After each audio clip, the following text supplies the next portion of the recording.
Hello, my friends. Today we'll be looking at the DNA result, the predicted phenotype traits, and GD match results of a medieval Saxon from Cambridgeshire. That's where Cambridgeshire is located in England. As you can see, it is sort of in the north, the central northern region of England. Now, this individual is ELY005, and his paternal lineage is I1.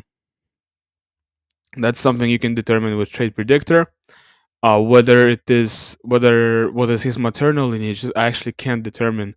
So I can't even tell you what his mitochondrial haplogroup is. There's a way to find out if you only look at if you basically extract the X chromosome calls from the file and you submit that to James Lick. You can find that out. But I just don't want to do it. I don't care too much.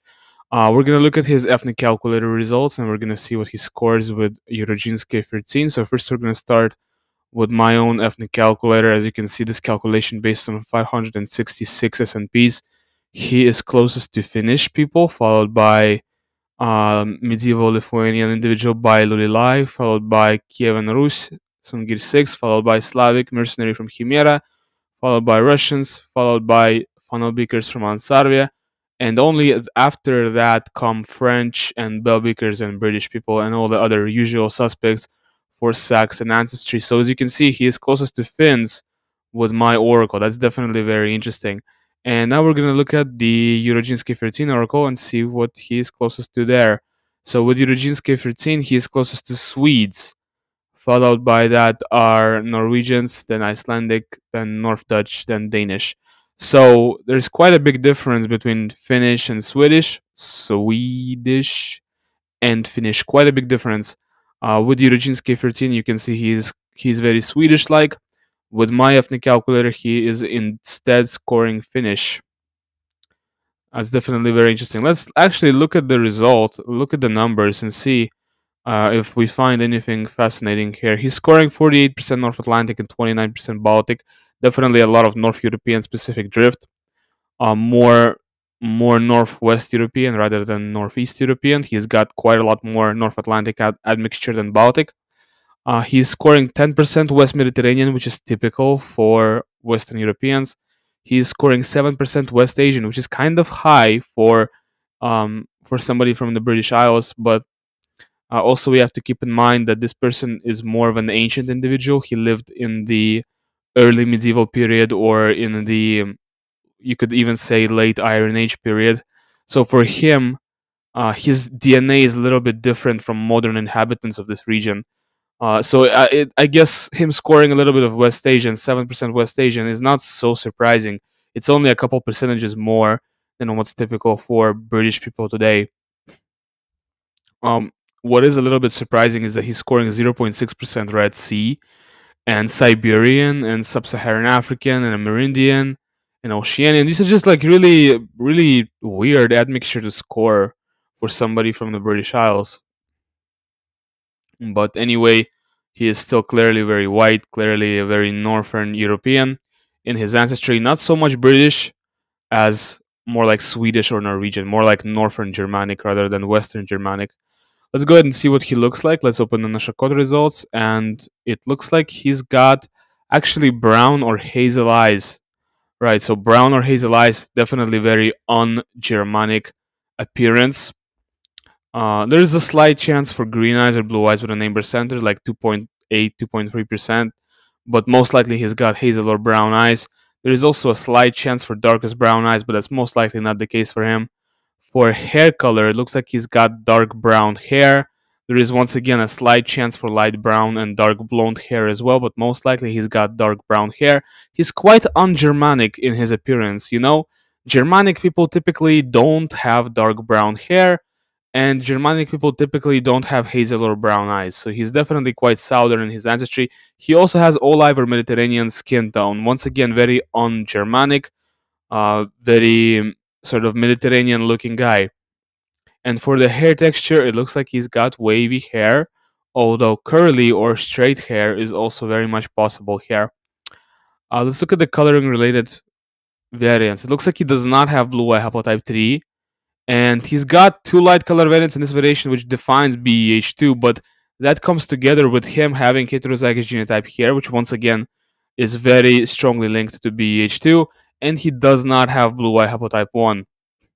So, with this kind of a genotype, having blue eye haplotype 2 but no blue eye haplotype 1, it's very difficult to tell what his eye color actually would be. If you use statistical methods, if you use, the um, Bayesian method in statistics to determine his appearance, then you get the conclusion that he has hazel or brown eyes. But really, it's hard to know because very few people actually have this kind of a combination. Very few people have this exact same combination of having BH2 without having BH1. It is so uncommon. It is one in maybe 5,000. Like literally, this kind of a genotype is 1 in 5,000. I'm not even exaggerating when I say this, not at all. It may be even higher. So the denominator may be even higher. So it's just such a crazy, uncommon genotype that it's hard to accurately predict what kind of a eye color he would have. But most likely, based on the statistical data we have with Bayesian methods, you determine that he's probably got hazel or brown eyes with this kind of a genotype. That's what we can determine from the data we have. But as I said, there's definitely a lot of variations here, and there's a lot of um, it's just really uncommon to see something like this. That's what I'm saying. It looks like he has two light color variants in SLC for 24A5, so he's definitely got the Eurasian light skin variants here, and he has Eurasian light skin variants in all the relevant variations in SLC 45A2. That's definitely very pleasant to see. Let's look at the biomarkers panel and see what he scores for that. It looks like he's got slightly above average levels of vitamin D, which is really good to see. It looks like he's got slightly above average levels of LDL cholesterol, which is not good to see, but he's still sort of in a healthy range. So for him, this kind of LDL cholesterol level is not that bad, and he has slightly below average level of HDL cholesterol. Once again, not that good to see, but for his it's not that bad either. It's not like horrible. For glucose, it looks like he's got slightly higher than average level of glucose, which is also not you typically want to have slightly lower than average level of glucose. For hemoglobin, it looks like he's got pretty much typical amount of hemoglobin. That's very good. And for blood pressure, he's got pretty much typical blood pressure, typical result for blood pressure, which is definitely really good. For iron in blood, looks like he's got slightly elevated level of iron in the blood. I wonder if his genotype. I wonder what his genotypes for the hemochromatosis variants are. We're gonna explore in a couple seconds. And for sex hormone binding globulin SHBG, he's got slightly below average levels for that, which is, I guess, pretty good as well. So there's nothing too concerning here in this result aside from maybe the level of iron in the blood. So we're going to explore the level of iron. We're going to find out why he's scoring this much for the level of iron in the blood in a couple of seconds. For the polygenic risk scores, let's look at that real quick. So it looks like he's got a slightly below average score for vitiligo. He's got a slightly below average score for myopia. He's got a pretty much average score for primary biliary cirrhosis. He's got below average score for stroke. He's got very high score for male pattern hair loss, so he's definitely very predisposed to male pattern hair loss, which is quite typical for Europeans. He's got quite a high score for atrial fibrillation as well. He's got below average score for deep vein thrombosis. He's got a average score for bipolar type 1. He's got a slightly above average score for schizophrenia, but then again, it's kind of within the typical range. He's got a very very high score for type 2 diabetes. Wow, that's crazy. So the one thing we can really determine here is that he probably has a significant predisposition to type 2 diabetes. That's insane. That's a crazy score. Wow, that's actually crazy. 9 times the average odds for type 2 diabetes. That's insane. He's got average odds for Alzheimer's. For multiple sclerosis, he's got pretty much slightly below average score for that. 4 risk variants for breast cancer out of 24, which is pretty typical. 11 risk variants for testicular cancer out of 22, which is pretty typical once again. Celiac disease, 2 risk variants out of 10, which is kind of okay as well. For GSS, 0 risk variants out of 18, kind of okay as well. For Crohn's disease, 6 risk variants out of 24, pretty typical. Riefenstein's none out of 18, and Parkinson's 6 risk variance out of 44. Quite typical. Most of these risk variants for Parkinson's, I notice, are um, miscalls or corruptions of the file. I think I should. I sort of have an idea of what variants those are that cause these miscalls, and I think I'm gonna go ahead and fix that. I'm gonna remove that in the next update. I'm gonna remove those variants where that show up as risk variants for people. So for the Parkinson's, I'm gonna work on this in the future and make it better.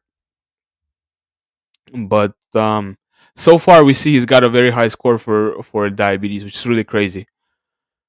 Let's see the monogenic traits. It looks like he's got heterozygous genotype in Comte-Valmet and warrior genotype in MAOA. So overall, he's probably a little bit more warrior than warrior. Very typical for Europeans. He actually has two derived no-go learner variants, Dergitus profrenetin pro. So definitely slightly less dopamine D2 receptor sites in the brain, reduction in the risk of schizophrenia, definitely very good. And he actually has short form. No, he's got short form 5-HTTLPR, so he does not have this protective genotype that protects from depression. Um, and is there anything else I want to talk about here? No, not really, not really. We're gonna skip autism. We're gonna skip DDC.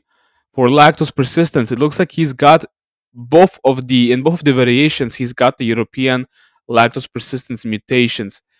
That's really pleasant to see. So he's definitely not lactose intolerant. He's got the European lactose persistence mutations, and in fact, he's homozygous for them both. So yeah, he's definitely very lactose persistent. For OXTR and empathy gene, it looks like he's got some heterozygous genotypes, but also some genotypes which corresponds to higher levels of empathy. For diabetes, it looks like he's got some genotypes that definitely greatly increase the risk of type 2 diabetes, but he most likely does not have type 1 diabetes because of this genotype right here. However, he's definitely got a significant increase in the risk for type 2 diabetes. Um, for hemochromatosis, that this is going to be interesting to see. So yes, he actually has two copies of the H63D variant and likely suffers from hemochromatosis based on his genotype here in his 63ASP or H63D. Um, hemochromatosis is very common in Northwest Europe. All of the risk variants and these three variations which define hemochromatosis are most typical for Northwest Europeans, and particularly people of the British Isles, particularly the Irish, the Scottish. It's called the Celtic curse for a reason, because it's so predominant among the Celts, and most of the other people in the world lack it. So once again, it's kind of interesting that this individual has got the Celtic curse, or at least some genetic predisposition to the Celtic curse, despite not being a Celt at all, and basically being a Germanic individual who came into Britain. Kind of interesting. For Alzheimer's, we don't really care. He doesn't have any risk variants in APOE. That's by far the most important variations for Alzheimer's. Multiple sclerosis, we don't really care. Cardiovascular, we don't care about this at all. Myopia, there is nothing interesting to show here. For facial morphology panel, it looks like he does not have East Asian EDAR, which is, I mean, duh, obviously. Like it's a medieval individual from Britain. Why would he have East Asian EDAR? He's got some genotypes for shorter mid-face length, intermediate odds of protruding nasal bridge, and slightly thinner eyebrows. Definitely very interesting. It looks like he does not have risk variants for vitiligo in HLA, which is also very interesting. He does not have micropenis. Both of the two variations that I test for to determine micropenis, he does not have micropenis in either of them. It looks like he's got one fat gene variant in FTO's RS9939609, so he's got some predisposition to obesity based on his genotype in FTO. And he actually has this genotype, which is kind of rare, which leads to larger brain volume. That's very interesting. So, yeah, he's got big brain. Big brain. Good to see. Um, I think I'm gonna skip the drug response panel. Yeah, I think I'm gonna skip that. For SCNA, he does not have any risk variance for pain hypersensitivity, so that's definitely really good to see. So he's not hypersensitive to pain. For sex hormone panel, I wonder if I should talk about this. I think I should. So he's got some genotypes that decrease the levels of testosterone, but also some genotypes that. Hold on, let me position the microphone in this way. But he also has some genotypes that increase the level of testosterone. I should make it like a panel or some kind of a chart that shows. Yeah, good idea. Good idea is to implement like a chart that shows your predisposition to various levels of testosterone and estradiol and DHT. Or maybe I should include that in the biomarkers tab. I don't know. I'll figure something out. I have 1 month and a half to finish this development. So okay, for albinism in the typical traits panel. I should cut that out. Okay, for albinism in the typical traits panel, it looks like he does not have any um predispositions to being albino, and he does not have any risk variance for familiar Mediterranean fever. For the cancers panel, it looks like he has quite a lot of risk variance for breast cancer, of those that show on screen, but none of them are really rare, and common risk variance, there's not that big of a deal. When it comes to his genotype and Kittel G, which are these three genotypes that have to do with testicular cancer. By the way, Kittel G is by far the most important gene for of testicular cancer, and it is also one of the really important genes for pigmentation. Just in case you didn't know, and there is a lot of overlap in the SNPs that have to do with pigmentation with the SNPs that have to do with testicular cancer. This is actually a crazy overlap. You could even make the claim that people with light color variants in Kittel G are more predisposed to testicular cancer, which is kind of crazy to say. Like being, for example, light skinned makes you more predisposed to testicular cancer. So in his case, he has some genotypes that increase the risk of testicular cancer, but he's got heterozygous genotype here, which actually leads to a reduced risk of testicular cancer. And all three of these variations are in the Kittel G gene. For leukemia panel, it looks like he does not have any risk variance for leukemia and HLA gene. By the way, this is in the HLA gene once again. For rare diseases and traits, let's look at that. Does he have any rare conditions? It looks like he does not actually carry any risk variance for any of the rare conditions that I look for. That's definitely really good to see. No holopronis. That's crazy. I can't pronounce that, but it's basically cyclopia. It's like when your brain doesn't split into two hemispheres, and the baby ends up being born all messed up. And I don't want to talk about this actually. It's not appropriate to talk about in the video, but you can look it up if you wanna. It's very disgusting, so maybe you shouldn't. For male pattern hair loss, looks like he's got some genotypes that increase the odds for male pattern hair loss. Definitely very common for Europeans to have these kinds of genotypes. For the APOB gene panel, it looks like he's got 4 risk variants for familial hypercholesteremia. 4 risk variants for that is not so bad. It's kind of okay, but if you have more than 4, like 5 and up, it's already sort of concerning.